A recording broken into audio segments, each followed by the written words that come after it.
Hey there, my name's Kim Eagle. I'm a licensed marriage family therapist, and this is my message for you today.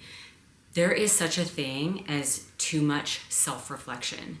That might sound counterintuitive, especially coming from someone who's a therapist that obviously encourages self-development, self-growth, and self-reflection is a part of that.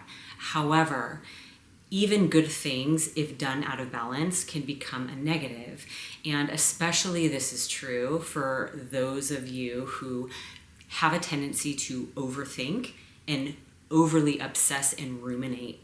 So what I want to share with you is it's such a good tool to be self-reflected. It's so great that we live in this day and age where there's tons of wellness and self-help material out there. There's YouTube channels, there's books, there's podcasts. There is a infinite number of places that you can find really good material to help enhance your self-growth.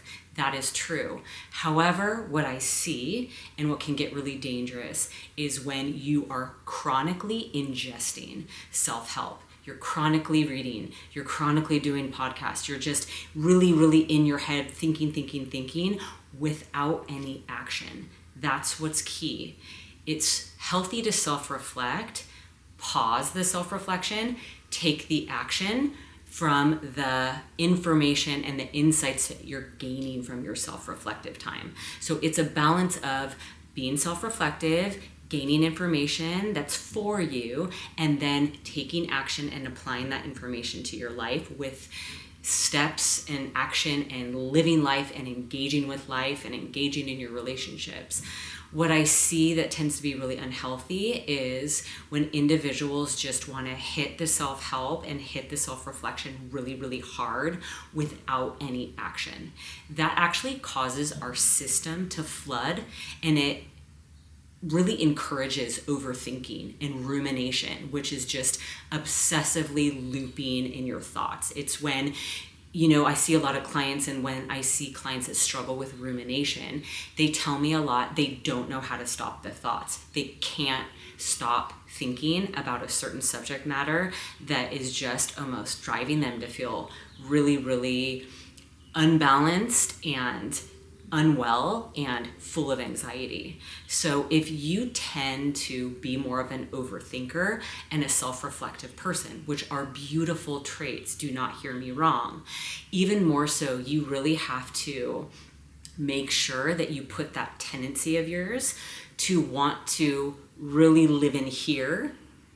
You have to put that in check, and you have to balance out being in your head with getting out in life, getting out of your house and living life and allowing life to play out and show you the way and help you see the path, versus trying to figure out the answers and the path up in your head. I get it. I can tend to be too self-reflective myself.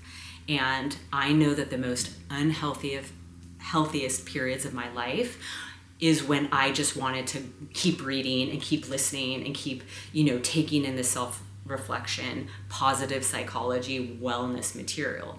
Even really good material is too much. That's why I really emphasize in my therapy practice whole body wellness, meaning mind, body, and really using your physical body, especially if you have a tendency to live in your head, using those activities that help you engage your physical to just get out in the world and breathe through the hard life situations instead of chronically trying to figure them out in your head.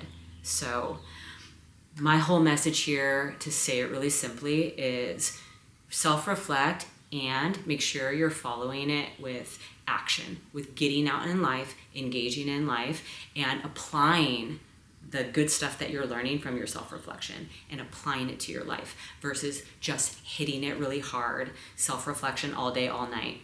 That's not healthy. So cheers to you.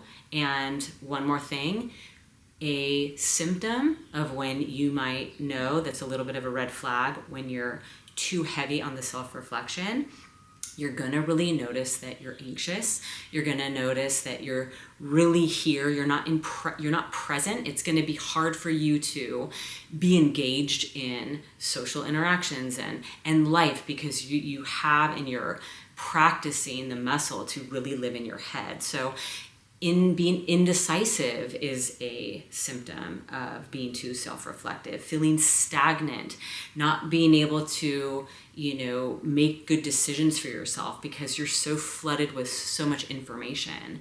So all of these things, stress, anxiety, stagnation, imbalance, being really in your head, having a hard time socially in social circles, having a hard time having fun because you're living so up here.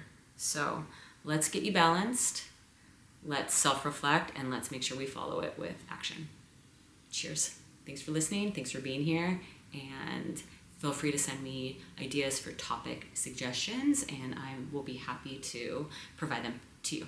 Cheers.